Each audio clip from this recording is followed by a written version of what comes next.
O áudio que vocês vão ouvir agora é parte do podcast Xadrez Herbal. Caso vocês queiram ouvir mais sobre esse assunto e outros temas de política internacional, é só ir em xadrezherbal.com.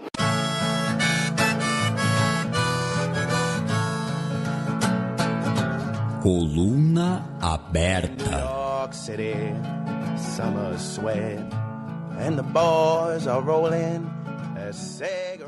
Extrema-direita avança no leste alemão, mas siglas tradicionais ainda lideram.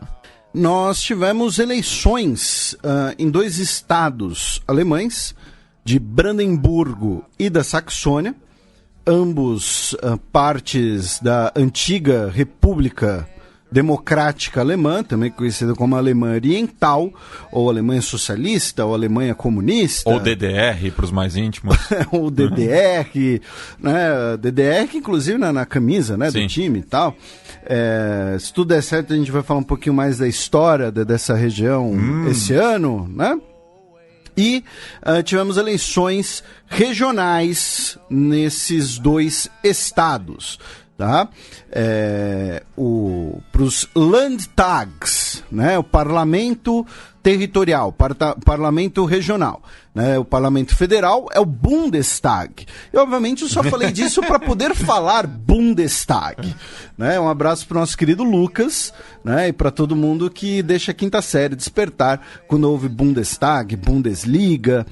E o que acontece? Mês que vem a gente também vai ter as eleições regionais na Turíngia, que também é um estado da antiga Alemanha Oriental. E, como a gente já mencionou algumas vezes, é um fenômeno muito curioso, muito interessante, importante a gente ficar de olho. A alternativa para a Alemanha, né, o partido da extrema-direita alemã, nesse caso a gente usa sim o termo extrema-direita, é necessário usar, tá? É cabível usar. Ele tem ganhado muita força nos estados da Alemanha Oriental, por uma série de razões que a gente pretende, né, como eu disse, adentrar um pouco mais no futuro próximo, mas uma dessas razões é porque você tem um cenário econômico ainda muito diferente, né, especialmente em relação a oportunidades de postos de trabalho para a população jovem masculina, né, que acaba sendo o núcleo, muitas vezes, desses movimentos. Então, nessas eleições regionais da Saxônia e de Brandemburgo que é onde fica Berlim, mas Berlim é outra unidade, tá, gente? Só para deixar claro. Tipo, você tem meio que um buraco ali no meio do estado de Brandemburgo, que é Berlim. O que é comum, né, em diversas capitais ao redor do mundo. É o Distrito Federal. Comparando, é Goiás e Distrito Federal. Não é comparando ali, mais ou menos. E Brandemburgo é onde também a Angela Merkel se mudou aos meses de vida, né? Porque o pai dela era um pastor luterano, ela nasceu em Hamburgo, mas o pai dele mudou, né? Foi designado para a Alemanha Oriental e ela cresceu ali nessa região. Depois viria a estudar na Saxônia, em Leipzig, né? Isso, a gente sempre comenta isso, que a origem dela é uma família protestante que cresceu na Alemanha Oriental, mas trabalhando, né, no âmbito ali do pastoreio das almas. Não à toa ela faz parte da CDU. Isso. E aí tivemos, né, os resultados em ambos os estados, com a alternativa para a Alemanha sendo o partido com maior crescimento em ambos os estados, tá? E ficando em segundo lugar novamente em ambos os estados, tá? Só que, aí vamos passar pelos resultados primeiro. A gente não costuma passar por eleições regionais, porém no caso da Alemanha eu acho interessante a gente passar por isso, porque é uma força política nova, uma força política, né, que caso se torne uma força mainstream, digamos assim, pode gerar uma série de complicações, inclusive nas relações da Alemanha com a União Europeia, já que o AfD é um anti-União Europeia, e em breve, né, nós teremos possivelmente eleições na Alemanha, né, já que embora Merkel, né, o mandato dela vai até 2021, então não é tão em breve assim, porém, de qualquer maneira, né, nós teremos novas eleições e sem a Merkel. Esse é o ponto. Aí, em algum momento, ter novas eleições na Alemanha, eleições que vão ser muito imprevisíveis, porque a Merkel é primeira-ministra desde 2005. E aí, quando nós tivermos uma eleição sem a Merkel, né, vai ser bastante diferente, né? Vai ser algo que já faz um tempo que a gente não vê na Alemanha. Então, voltando aqui para os resultados da Saxônia, tá? Nós tivemos o atual ministro-presidente, que é como se fosse governador. Eu vou chamar de governador para facilitar para a gente, tá? O governador Michael Kretschmer, continuando em primeiro lugar, ele é da CDU, tá? União Democrática Cristã, partido do centro-direita alemão, e ele ficou com 45 assentos. Isso quer dizer que ele perdeu 14. Tá? Ficou com 32% do voto popular, perdendo 14 assentos. Em segundo lugar, ficou Jörg Urban, da AfD, que ganharam 24 assentos. Foram de 9% do voto popular para 27% do voto popular. Tá? Foram de 14 para 38 assentos. Se tornou a segunda força no parlamento regional. Em terceiro lugar, ficou a esquerda. Tá? Lembrando que a esquerda na Alemanha se chama a esquerda. Tá? É um nome criativo. Muito original. Que de 27 assentos perdeu 13 e ficou com 14. Em quarto lugar ficaram os verdes, que ganharam 4 assentos, foram de 8 para 12. E em quinto lugar, o Partido Social Democrata, o partido de centro-esquerda, com Martin Dulig, que perdeu 8 assentos. Foi de 18 para 10. Então vejam, só 2 partidos cresceram, a AfD e os Verdes. Mas você não consegue explicar o crescimento da AfD dizendo que você teve ali o eleitor que era ali de direita moderada foi para uma direita mais radical. Não, você também teve outros eleitores que subiram no barco deles. Por quê? Porque a CDU perdeu 7% dos eleitores. A AfD ganhou 20%. Então, de onde vieram esses outros 13% dos votos? Vieram de descontentes com outras siglas também. Tá? Se você olhar o mapa eleitoral da Saxônia, você vai ver ali que metade do mapa é azul claro, onde ganhou a AfD, a outra metade preta ali, onde ganhou a CDU, e uma outra pintinha ali verde ou vermelha. Tá? Só que o Kretschmer, que ficou em primeiro, atual governador, disse que vai manter a coalizão Quênia. Né? A gente já comentou isso. Tem a Jamaica e a Quênia. Isso, na Alemanha eles chamam as coalizões pelo país que as cores formariam. Né? Que é CDU, que é preto, a SPD, que é vermelho, e os verdes, que são verdes. Então é a bandeira do Quênia. Então, e é a coalizão que já governa a Saxônia. E que é da Jamaica, daí troca o SDP pelo FDP, que é amarelo. Isso, que são os liberais, que, lembra do FDP, a sigla do partido. Não tem nada a ver com isso. Isso. Então, assim, na Saxônia o que vai acontecer é, a AfD vai se tornar a principal voz da oposição, vai se tornar ali uma oposição talvez até mais presente, né, uma posição maior, porém não teremos grandes alterações. Vai ser mantido o governo CDU, SPD, Verdes, né, mantendo aí essa coalizão. E em Brandemburgo, o cálculo fica um pouco mais complicado, tá? Que era o seguinte, o governador, né, de Brandemburgo é o Dietmar Woidke, e ele continuou em primeiro. Ele é do SPD, só que também perdeu 5 assentos, foi de 30 para 25, e de 32% do voto popular para 26%. Em segundo lugar ficou a AfD, com Andreas Kaubitz, que foi de 11 assentos para 23. Tá? Então, é uma subida bastante grande. Tá? O detalhe é que esses 11 assentos foi o que a AfD tinha conquistado na última eleição. Na prática, eles tinham 8 porque 3 caras viraram a casaca. Mas a segunda força do parlamento de Brandemburgo vai ser o AfD. Em terceiro ficou a CDU, com 15 assentos, perdendo 6. Em quarto lugar ficaram os Verdes, com 10 assentos, ganhando 4. Em quinto lugar ficou a esquerda, com 10 assentos, perdendo 7. E em sexto lugar ficou o Movimento Cívico de Brandemburgo, tá?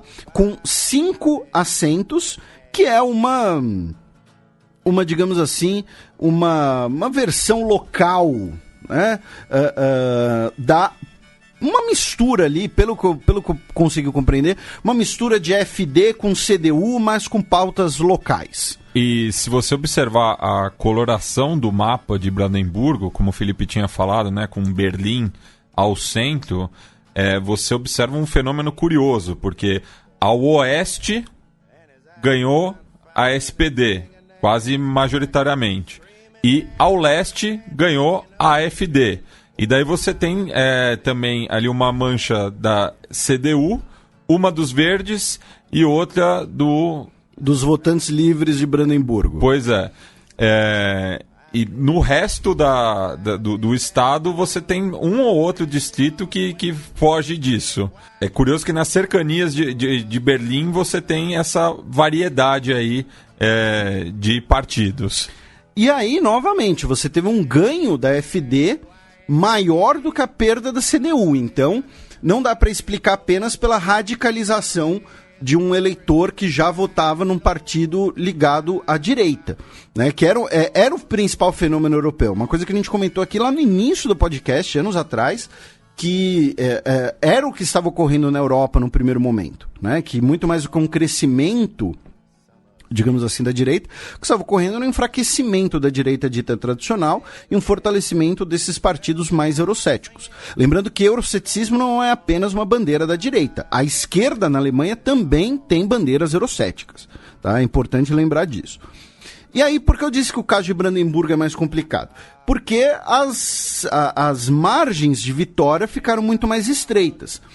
O atual governador disse que em ambos os estados, é bom deixar isso claro, todos os candidatos deixaram claro que não vão participar de coalizões com a AfD. Em ambos os estados, todos os candidatos de todos os partidos falaram, a gente não vai fazer coalizão com a AfD. No caso de Brandemburgo, é muito provavelmente que a gente tenha uma coalizão com SPD, à esquerda, verdes e talvez entre a CDU. Tá? Então vai ser meio que todo mundo contra a AfD. Tem essa possibilidade. Eu quero só ver como é que vão fazer isso, porque assim, o SPD e a CDU conseguirem uma coalizão é uma coisa. Agora, a CDU e a esquerda estarem na mesma coalizão já é um pouco diferente. Então... E a gente tinha destacado, né, recentemente numa cidade também ao leste, de que todos os partidos se uniram com o AfD para ela não assumir o poder municipal. Isso, se uniram contra a AfD. Contra, Então, no caso de Brandemburgo, o cálculo eleitoral vai ser um pouco mais complicado. E também no caso de Brandemburgo, nós tivemos uma outra notícia que acabou colocando mais um tempero, né, em toda essa questão. Por quê? Porque é o seguinte, o camarada, ele vai ser candidato a governador, ele vai ter toda a sua vida ali devassada pela imprensa, pelas pessoas e tudo mais. E aí chegaram, né, encontraram lá umas fotos de 2007, num ato neonazista na Grécia, organizado pelos neonazistas do Aurora Dourada. E aí, nesse evento, estava ali uma coligação, uma delegação, digamos assim, de 13 alemães fazendo parte da delegação do NPD, o Partido Nacional Democrático. Que nada mais é, meu caro Matias, o atual partido neonazista, o abertamente neonazista na Alemanha, né? Porque a AfD é tímida. O NPD, inclusive, é de NSDAP, que é a sigla original do partido nazista. E aí, o Andreas Kalbitz foi lá e falou, olha, realmente eu estava lá, né? Estive 12 anos atrás nesse evento neonazista na Grécia. Havia vários alemães, outros visitantes internacionais no evento, que reuniu vários milhares de integrantes que não faziam necessariamente parte da delegação do NPD, como era o meu caso. Ou seja, ele disse que ele não estava da delegação do NPD, mas o fato é, ele estava no mesmo hotel que a delegação do NPD. Tá? Ele estava junto com os caras. E numa das sacadas do hotel, foi pendurada uma bandeira com uma suástica. Então não venha alguns dos ouvintes querer relativizar dizendo, vocês estão dizendo que o líder da AfD em Brandemburgo é um nazista. Não, o que a gente está dizendo é que ele estava com a delegação do partido neonazista que pendurou uma bandeira com uma suástica num hotel na Grécia. Ou seja, qual é a conclusão? Eu acho que ainda faltam elementos, Felipe. Talvez seja um pouco precipitado. Pois é, estão esperando o quê? Ele defender abertamente o extermínio de alguma categoria política ou humana. Enfim, aí, numa outra matéria, uma outra emissora pública de Brandemburgo, a RBB, disse que ele, em 1993, já quando era moleque, participou de um acampamento de um grupo neonazista chamado HJ. HJ, gente, é a abreviação para Hitlerjugend, Juventude de Hitler, que era um movimento criado pelo Partido Nazista para ser uma espécie, digamos assim, de escotismo nazista. Tá? Em 93 ele fez parte desse acampamento. E aí em 2007 ele esteve num evento neonazista na Grécia. Tá? E aí ele foi lá e reconheceu tudo isso. E claro, né, que isso acabou colaborando para o cenário eleitoral. E aí, o atual ministro alemão das Finanças, o Olaf Scholz, né, que é do SPD e foi eleito por Hamburgo, disse: quem se cerca com neonazistas e marcha com radicais da direita do exterior avilta os valores de nossa democracia. Né? Então, isso colaborou para todo mundo em Brandemburgo olhar e falar, olha, com esse cara não tem coalizão. A gente faz coalizão aqui entre nós, a gente, sei lá, vai ter que dar um jeito de concordar em alguma coisa, porém, com esse mano aqui, não dá pra fazer coalizão. Por quê? Porque o cara tava em comício neonazista na Grécia, do Aurora Dourada, o cara participou de acampamento da HJ, tá? Então, assim, não é só a gente que tá pegando no pé, alguma coisa assim, tá? O cara não é exatamente... Ele não é um cara legal. Tá? Eu posso dizer isso. Então, esse foi o cenário eleitoral ali nesses dois estados da antiga Alemanha Oriental. Aí a gente vai passar por algumas notícias da Alemanha, a gente vai passar pela Itália e uma notícia da Grécia, tá? Nesse bloco. Ah, Felipe, mas e o Brexit? Como o Matias disse, esse é o bloco do euro. Né? Brexit fica mais pra frente. Zona do euro, até não estamos falando nada, que lá ainda é Libra. Isso, lá nem antes do Brexit era a zona do euro. Né? Tivemos... Eu tomei cuidado com as palavras. Tivemos no final de semana cerimônias entre... o presidente da Alemanha, o Frank-Walter Steinmeier, lembrando que o presidente da Alemanha é um chefe de Estado, uma figura simbólica, uma figura mais cerimonial, e autoridades... Decorativo? Decorativo nem tanto, não diria decorativo. Né? Decorativo pode ser um vice-presidente. Né, que manda um Harry Potter no início da sua carta. Um abraço pro pessoal do canal do Marcelinho, lendo contos, que vocês precisam voltar, gente. Mas, enfim, tivemos aí a cerimônia entre o Frank-Walter Steinmeier, né, e autoridades polonesas na região da fronteira, por conta dos 80 anos do início da Segunda Guerra Mundial. A gente comentou nas efemérides, né, que o 1º de setembro era os 80 anos da Segunda Guerra Mundial, início das hostilidades, né, com a invasão alemã da Polônia. E, nesse cenário, o presidente da Alemanha disse que nós tivemos vítimas polonesas da tirania alemã.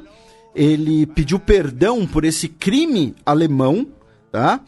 Quem quiser fingir que acabou, que o reinado do terror nacional-socialista sobre a Europa é um acontecimento marginal da história alemã, julga a si mesmo. Tá?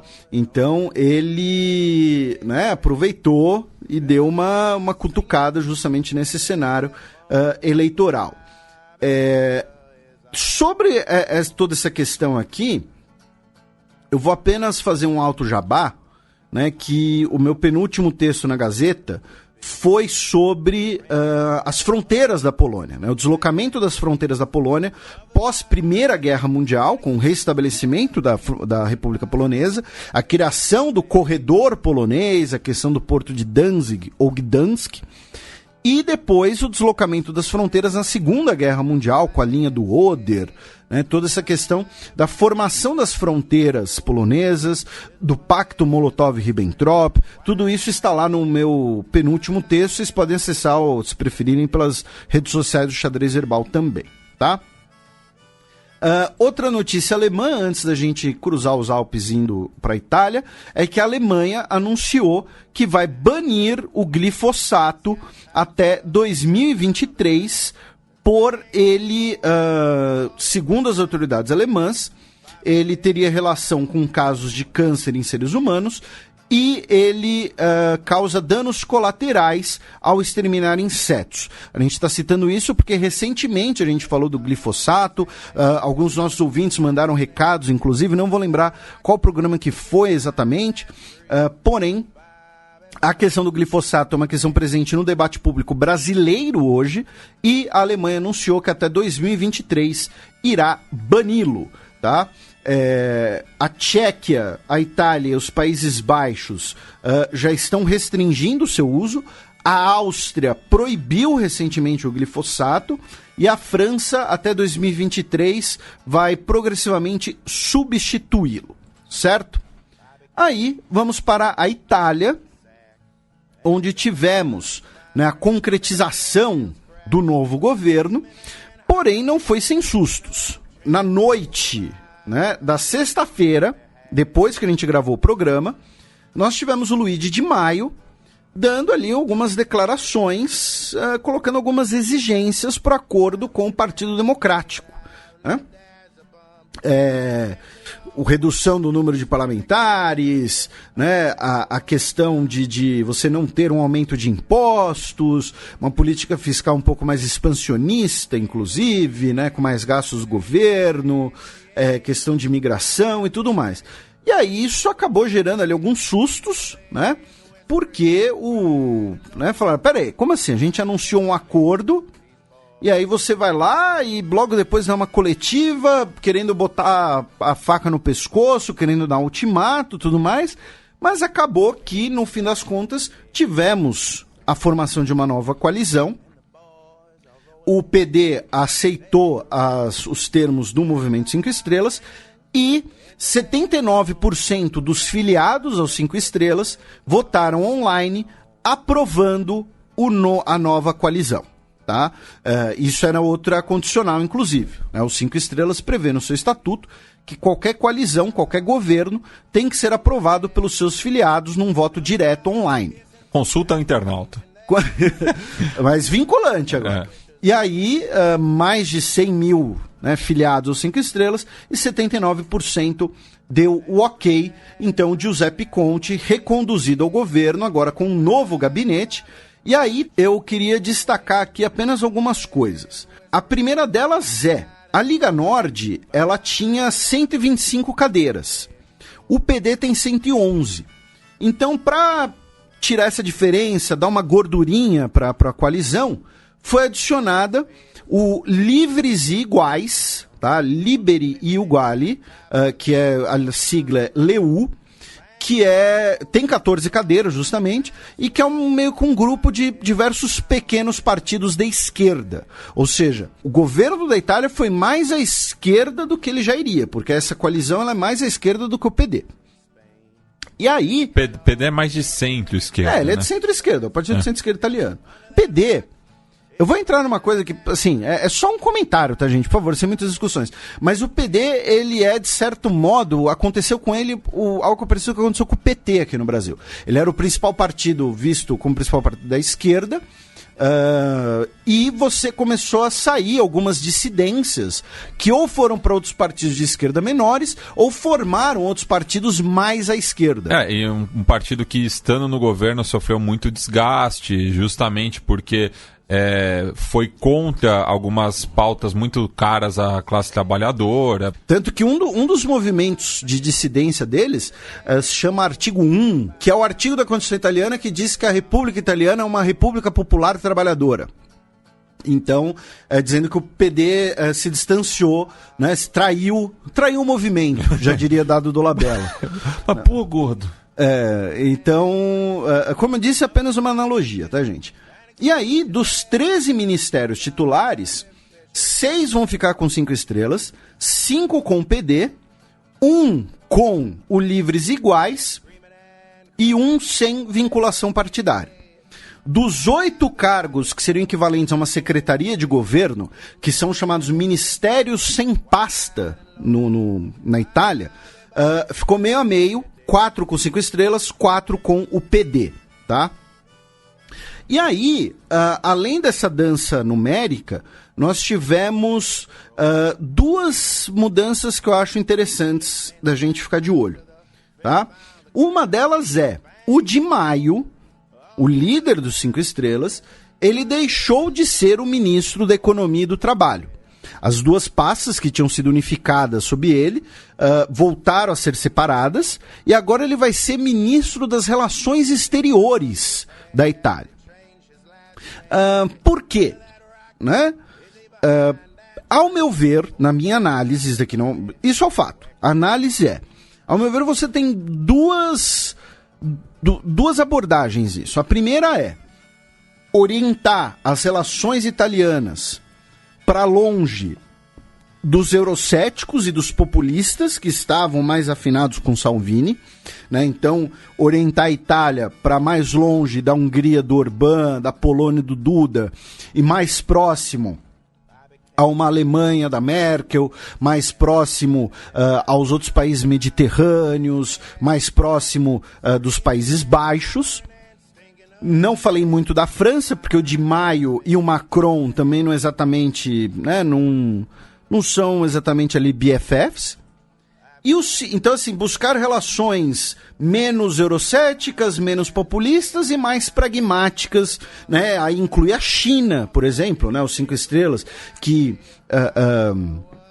teve uma participação ali na ideia de eventualmente fazer parte da estratégia de expansão de infraestrutura chinesa. E a segunda coisa, e eu acho talvez mais interessante, é que ele vai ocupar um espaço mais visual, né? Em vez de ser um ministro, né, ministro da Economia e do Trabalho, embora sejam ministérios importantes, talvez mais importantes, são ministérios menos visuais, né? Convenhamos, se você perguntar para o nosso ouvinte, para ele listar, né, os ministros da Fazenda brasileiros, né? O Paulo Guedes hoje ele tem uma certa notoriedade por conta da campanha eleitoral, aí o pessoal vai lembrar do Palocci, vai lembrar do Joaquim Levy. Mais ou menos. Joaquim Levy vai ter gente que não vai lembrar direito. Aí, teve lá o Armínio Fraga e tal, entendeu? É um cargo mais técnico, burocrático, digamos assim. Ele, como chanceler, ele vai ocupar um espaço mais visual, ele vai ser ali o porta-voz da Itália. Né? Ele vai ser o cara que vai postar foto, que vai sair no jornal, porque recebeu, sei lá, o presidente de outro país, recebeu o primeiro-ministro de outro país, recebeu autoridades em geral, né? É o cara que vai falar pela Itália, né? Então vai ser um cargo mais visual, e isso é importante para quê? Para bater no Salvini, porque o Salvini ainda é o político italiano mais popular. Vamos lembrar, se a Itália realizasse eleições hoje, muito provavelmente o Salvini seria o vencedor. Então, você ter um cargo que permita o Di Maio aparecer mais, substituindo a figura do Salvini, acaba sendo importante. E a segunda alteração que eu achei interessante também está ligada ao Salvini, que ele era o ministro do interior, né, consequentemente responsável ali por políticas de imigração, com autoridades sob parte das autoridades policiais italianas, e ele será substituído pela Luciana Lamorghese, que é uma espécie de antônimo do Salvini, né? Uma antônima do Salvini. Ela não tem filiação partidária. Ela, como eu disse, dos 13 ministérios, teve um que ficou sem vinculação partidária, é o Ministério do Interior. Ela é uma jurista, funcionária pública de carreira. Ela já foi parte da administração de Veneza, onde ela articulou política de acolhimento de refugiados. Ela foi chefa da polícia de Milão. Então, assim, ela vai deixar para trás aquela ideia de um Ministério do Interior mais populista, aquela abordagem mais né, de gogó e tudo mais, de declarações fortes, e uma abordagem, nas palavras dela, técnica e legal, né? Legal do direito, não legal de bacana. Então, ela é o antônimo do Salvini.